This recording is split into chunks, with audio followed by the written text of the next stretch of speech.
Hey guys, welcome back to my channel.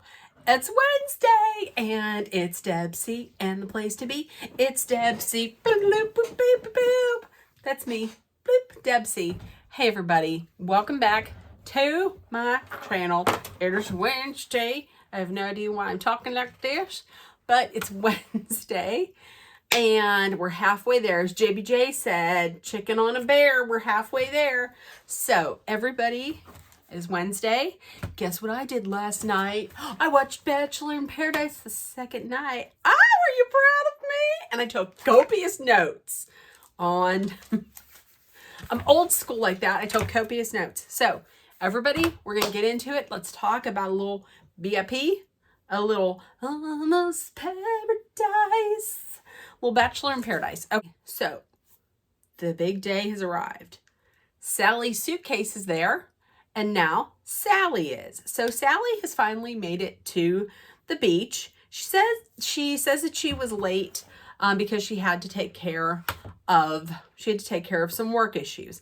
So as soon as she gets down onto the beach, who is up and at 'em trying to, get in there? But Shanae and Genevieve. Shanae and Genevieve immediately go over and start asking her about why she was late and has she talked to her ex. Well, she said she did talk to her ex because she works with her ex-fiance, and they couldn't let that drop. So they continually were like on it and talking about it. And Salley had said that, listen, this is something I don't want to talk about. I don't want to talk about this just because I feel like it's something that's off bounds. I just don't want to talk about. And they kept on going at her. So as soon as Salley was there, Salley was gone from paradise. And along with Salley went Justin's fleeting hopes of getting a rose. So I got the tea on this. And I'm just going to tell you, I thought it was kind of shitty how they treated her. It seemed like from the very beginning that there was a little bit of bullying going on. I don't know. I felt like Shanae and Genevieve were, I don't know if they're insecure. Sally's beautiful. Like, honestly, Salley is gorgeous. So I don't know if they were worried, if they were jealous or whatever, but I don't understand why Genevieve would need to start protecting like Justin. I don't know if she was trying to protect Justin. She had given him up. So I don't understand all of that. And she was saying that she's there. They were saying, well, she's there and she's taking up the space of somebody else that could be there. But who else could be there? I don't know. Please let me know in the comments who else could be there. But I had gotten some tea. So Wells had told the story that the producers went and picked Salley up and then they went to see her ex-fiance and they had to get into the trunk. And she wasn't there talking about work. She was talking about like them relationship wise, but not about work. Okay, I had seen on TikTok something completely different. What had happened, allegedly, and I tend to believe this because I think the producers are shady as shit. So they pick up Salley. The person who answers the door was not her ex-fiance. It was her roommate, a male who's a roommate. And they then went and stopped by to see her ex-fiance. Now, here's the thing, and it was about work because her ex-fiance is a neurosurgeon. And Sally's job is, let me see if I got this right. Sally's job is that she's a spine surgery robot operator, okay? So this is a very skilled job that she does. And she was basically stopping by to make sure that everything is set up so that there's somebody that can do her job. Somebody that knows the job can do the job. It's not like this is a job that just anybody can do off the street. So everything was cool. They headed to the airport.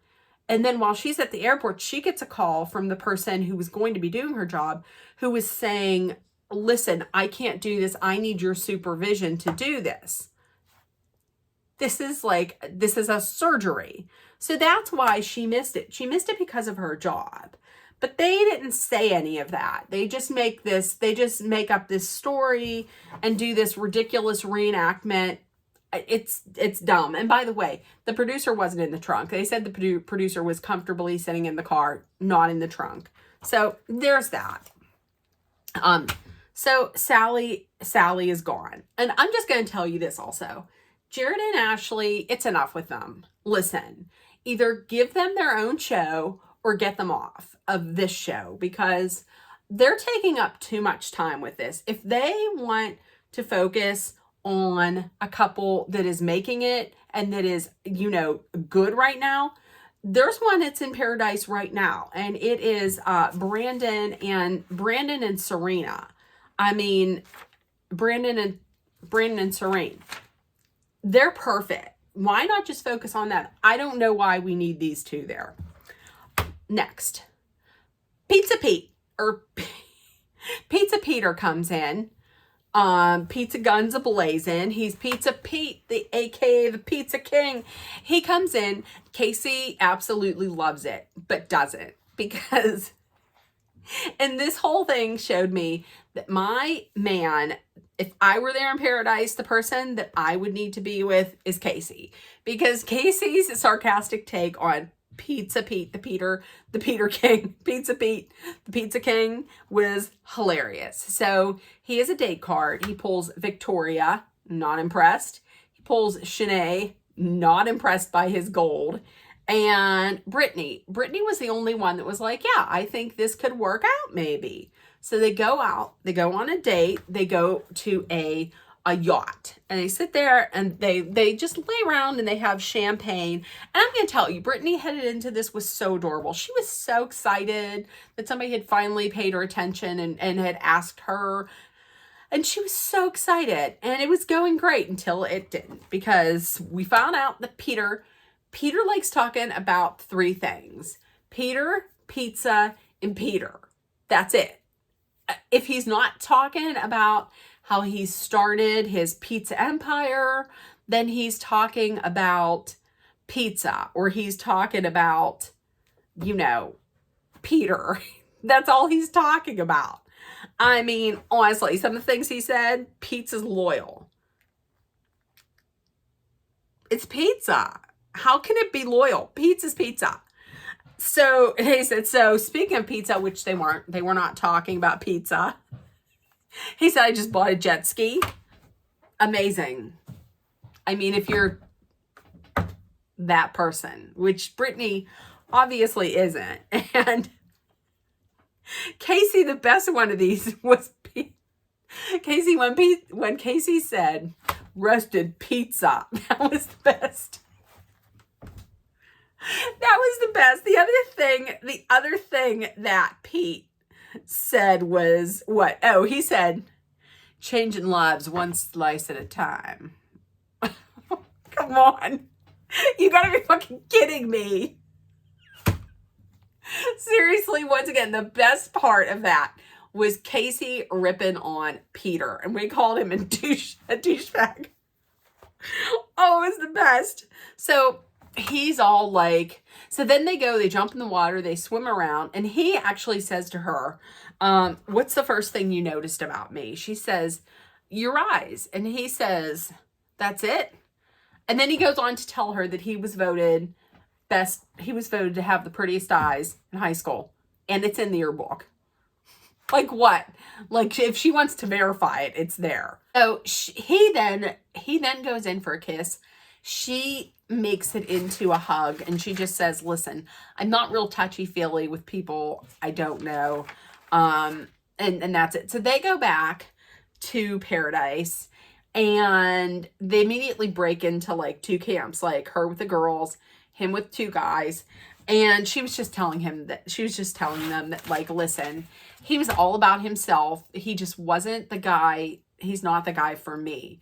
And meanwhile, he's telling he's telling people about it. And because she didn't go for his, like, go for all of this, him talking about himself and talking about pizza and his gold and his jet skis, that now obviously she's not there for the right reasons. She's just wanting to be an Instagram model, and she's a clout chaser. Listen, I'm going to tell you what, I have only watched 2 episodes of this show. I can guarantee you Brittany is not the one that's a clout chaser. I doubt that. I highly doubt that. She does not strike me to be that kind of person at all. And then he basically said, I did everything that I needed to. I was humble. Okay. All right. Cool. So then after that, Brittany and Andrew get together and they hook up while Pizza Pete is watching. So there we go. Next, Jacob had a one-on-one date. He got a date card. He picked Jill to go on the date. They went to this full moon. I don't know if it was like a full moon festival or something. There was a lady who was like, brought out the crystals, and then they got all greased up. They got like all oiled up and all greasy.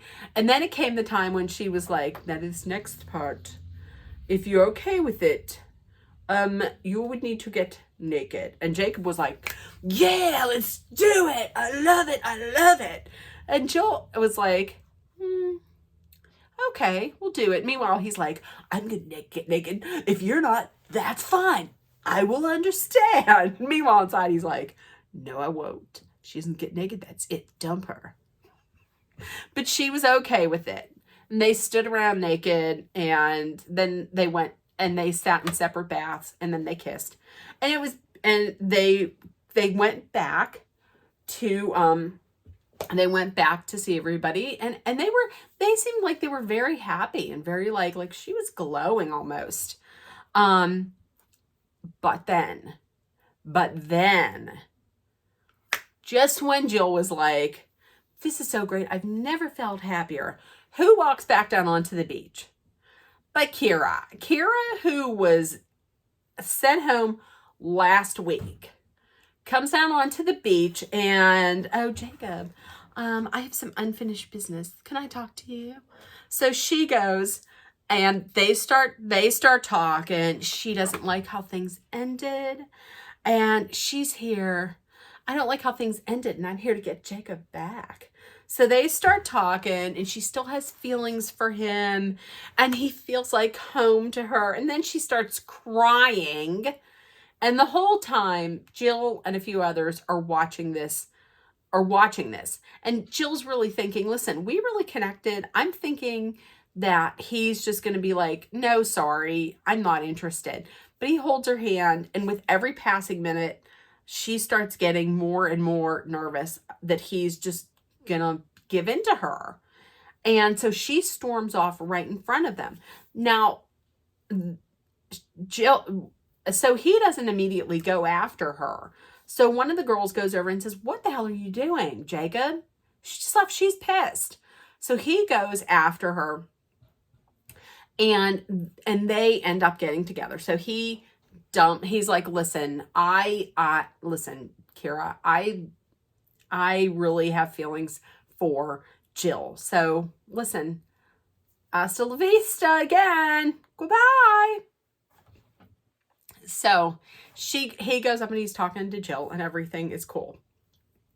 So Kira is left on the beach by herself.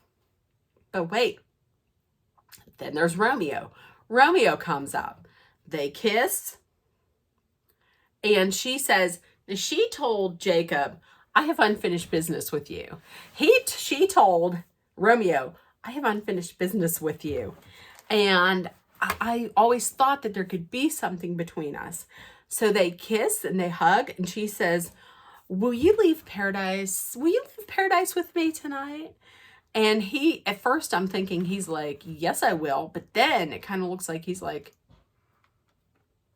no. But then he says, yeah, let's do it. So they get on out of there, skedats on down the beach. So they get out of there. Now listen, I don't want to do what I did last time. I do want to say there was such a beautiful part where Brandon and Serene were talking, and Serene had told him a story about how there was a birthday when she was younger and nobody showed up, and he listened to that, and it was her birthday, so he got everybody to get together and give her this little cake with a candle, and they sang happy birthday. And he said, I think it's just important to listen to her and just make sure that she feels loved. Listen, I'm going to tell you what. Next week, they bring these hoochies in. It looks like they get the girls off the island and they bring these hoochie mamas in. And they're sent to tempt the guys. I'm going to tell you right now, ABC, if you screw up with Brandon, if you screw Brandon and Serena up, we're going to go. Listen, I'm going to drop bows if they screw with those two. They're so perfect together. Oh, I hurt my hand. Okay, so I'm on my break. That is it for now. So next week, we're going to see. Don't you do it, ABC. So, listen, if nobody told you yet today, I got to calm down. I love you. You're loved, seen, and heard. Please make sure that you put love, kindness, compassion, acceptance, hope, and positivity out there. And I love you guys. Everybody have a great day. Bye, guys.